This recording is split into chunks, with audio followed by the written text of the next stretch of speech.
Good morning, America. Welcome to Jack Diffley Live. I'm your host, Daniel Fernandez.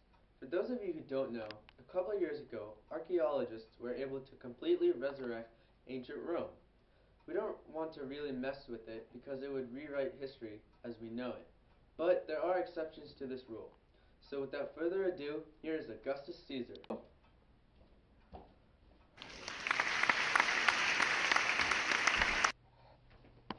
Thanks, Dan.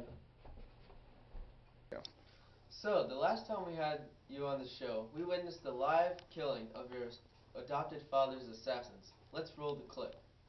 3, 2, 1.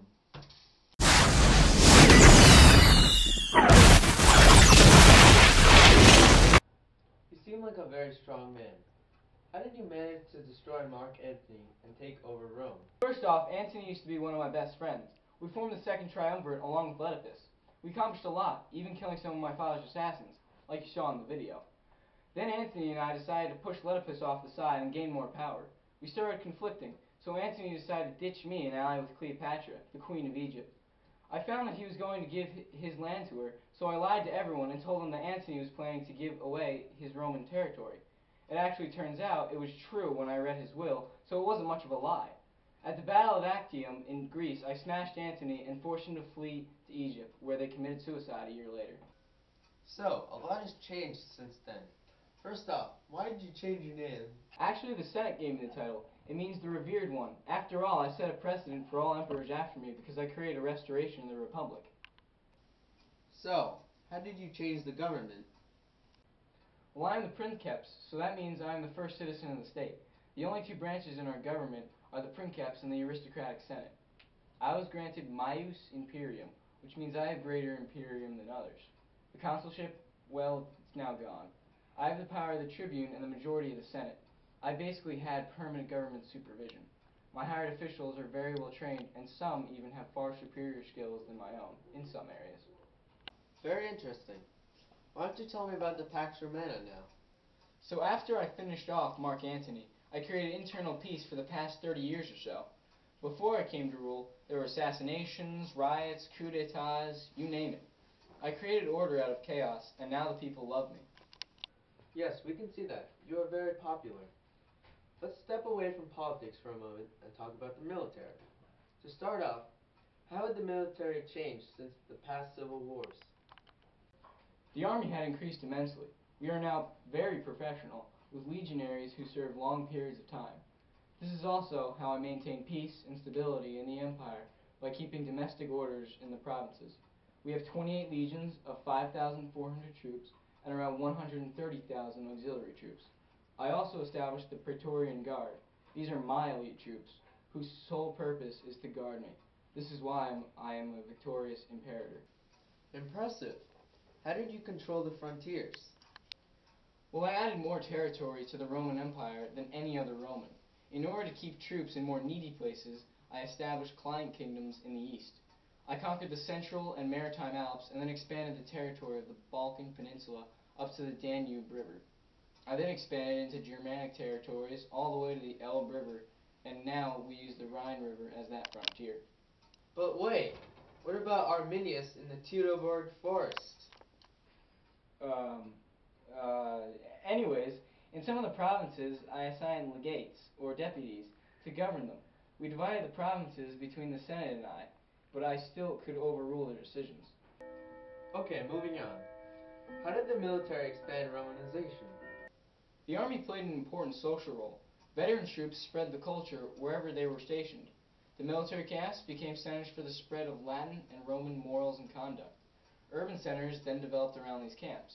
For example, you know the city of Cologne? Why, yes, of course I do.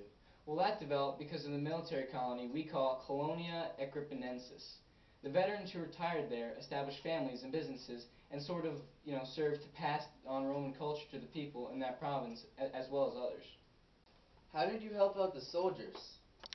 In the consulship of Marcus Oedipus and Lucius Arruntius, I transferred, out of my own patrimony, 170 million sesterces to the soldiers' bonus fund, which was established on my advice for the purpose of providing bonuses for my soldiers who had completed 20 or more years of service.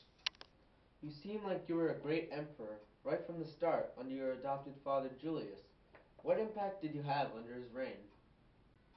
Well, at the age of 19, on my own initiative and expense, I raised an army by means of which I liberated the Republic, which was oppressed by the tyranny of a faction.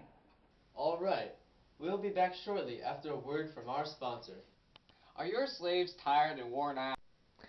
Are they just being lazy and just lying around? Help, I've fallen and I can't get up! Then get Letipus's whips to whip them back into shape. So come on down to Marcus Letipus's custom whips, and you will become the master of your household. And we're back. It seems you made a lot of changes in Rome. What were some of the other ones? I believe that the civil strife during the 1st century caused a decrease in adherence to Roman religion. I consider this a huge part in making a strong nation, so I restored traditional priesthoods that had fallen in the Republic and instituted a new religious cult to strengthen the empire. This served as a unifying instrument for the Roman world. I permitted the construction of temples to my divine adopted father, Julius, and this became the foundation of the imperial cult. I did this in order to restore respectability to the upper classes and increase the birth rate, and adultery also became a criminal offense. So I guess you are divine. How did you evolve this social structure of Rome? I had accepted the Senate as a ruling class for the empire. One needed to possess property worth 1 million sesterces to belong to the senatorial order. I revised the senatorial list and reduced the number of senators as well as gained support from the majority of the government. The equestrian order was expanded and given a new share of power in the state. One had to own a property that valued at 400,000 sesterces. The equestrians could hold military and government offices, but those positions were lesser than the senatorial order's positions. At the end of his career, an equestrian might be promoted with a membership to the senatorial order. How bad were the living conditions for the poor? Well, the lower classes made up the majority of the free citizens. These included all those who were not in the senatorial order or the equestrians. The assemblies diminished and did not have the power they recently had in the Republic. The people were given free grain and public spectacles to keep them from creating disturbances. It was sometimes possible for them to move up into the equestrian order if they gained wealth and served as officials in the Roman legions. Now, how were these public spectacles? Were they really as great as they sounded? The public spectacles were one of the highest points in Roman society. Some of them were horse and chariot races, but the most famous of them were the gladiatorial shows. These took place in amphitheaters. These often came to be the biggest buildings in the entire city. Public slaughter then became an important part of our Roman culture. Most gladiators were slaves or condemned criminals who were trained in special combat schools. They were sent into the arena without weapons to face certain deaths from animals that would tear them apart. Along with this, many animal contests were held, such as bears against buffaloes or bears against other bears. If lucky, some gladiators were sent into the arena with weapons to fight these animals. An estimated 5,000 beasts were killed each day. So they really were that great. Anyways, where have you established colonies? I established colonies of soldiers in Africa, Sicily, Macedonia, and both Spanish provinces, in Achaia, Asia, Syria, Narbonese, Gaul, and Pisidia. Italy has 28 colonies established by me as well. Fantastic. So this is going to be your 13th year in consulship. What are the people going to do about this? Yes, they are giving me the title Father of the Country and inscribing this title in the vestibule of my house, the Julian Senate House, and in the Augustan Forum on the pedestal of the chariot, which was set up in my honor by decree of the Senate. Country. It seems as if you were very popular with the Roman people, and you set a precedent for rulers to come. In my own personal opinion, I believe you are the greatest emperor that Rome has ever seen. And with that, Jack Diffley Live would like to present with you a token of our appreciation. And because I hate to spoil it to you, but your empire will become destroyed. So here you have it. Here you go.